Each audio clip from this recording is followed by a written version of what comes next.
ಕೇಂದ್ರ ಸರ್ಕಾರದವರು ಉತ್ತರ ಕರ್ನಾಟಕದ ಸಮಸ್ಯೆಗೆ ಉತ್ತರ ಕೊಡಬೇಕಾದವರು.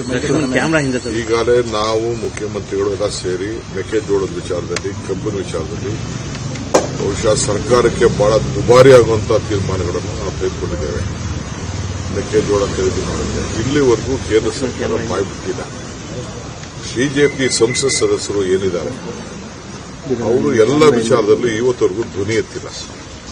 ಅವ್ರಿಗೆ ಅರಿವಿಲ್ವೇ? ಈಗ ಬೊಮ್ಮಾಯಿ ಅವರು ಹೇಳ್ತಾ ಇದ್ದಾರೆ ನಾವು ತಗೋಬೇಕು, ನಾವು ಸೆಂಟರ್ ಮಾಡಬೇಕು ಅಂತ.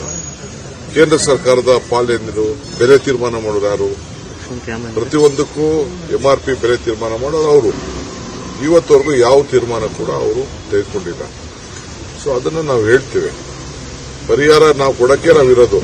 ಬಟ್ ಕೇಂದ್ರ ಸರ್ಕಾರದ ಜವಾಬ್ದಾರಿ ಕೂಡ ಇದೆಯಲ್ಲ. ಇಲ್ಲಿವರೆಗೂ ಯಾಕೆ ಬೊಮ್ಮಾಯಿ ಅವರು ಪಾರ್ಲಿಮೆಂಟ್ ಅಲ್ಲಿ ರೈಸ್ ಮಾಡಿಲ್ಲ, ಪ್ರೈಮ್ ಮಿನಿಸ್ಟರ್ ಭೇಟಿ ಮಾಡಿಲ್ಲ, ಅಗ್ರಿಕಲ್ಚರ್ ಮಿನಿಸ್ಟರ್ ಭೇಟಿ ಮಾಡಿಲ್ಲ, ಇವಕ್ಕೆಲ್ಲ ಯಾಕೆ ಮಾಡಿಲ್ಲ ಮಾತಾಡೋರು? ಸೊ ಇಷ್ಟೆಲ್ಲ ಇದೆ ಸರ್. ಅದ್ರ ಜೊತೆ ನೀರಾವರಿ ಸಮಸ್ಯೆ ಇದೆ, ಸಾಕಷ್ಟು ಅನುಷ್ಠಾನ ಆಗಿಲ್ಲ. ನೋಡ್ರಿ, ನಾವು ಮಾಡಿದಷ್ಟು, ನನ್ನ ಅವಧಿಯಲ್ಲಿ ಮಾಡಿದಷ್ಟು ಇತಿಹಾಸದಲ್ಲಿ ಯಾರು ಮಾಡಿಲ್ಲ. ಇತಿಹಾಸ I will go to the history of Karnataka irrigation department. ಯಾರು ಕೂಡ ಮಾಡಕ್ಕಾಗದೆ ಹೋದಂತ ಇತಿಹಾಸದ ತೀರ್ಪುಗಳನ್ನು ನಾನು ಮಾಡಿದ್ದೇನೆ. ಅರ್ಥ ಆಯ್ತಾ?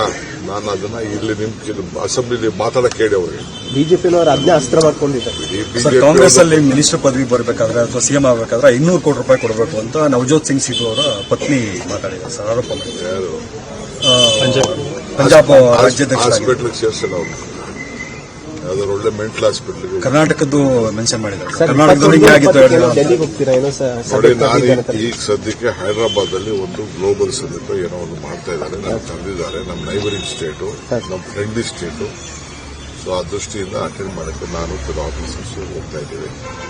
ಸೊ ಅಷ್ಟಿದೆ, ಮಿಕ್ಕಿದೇನು ಇಲ್ಲ. ಆಮೇಲೆ ಅದೆಲ್ಲ ಮಾತಾಡೋಣ.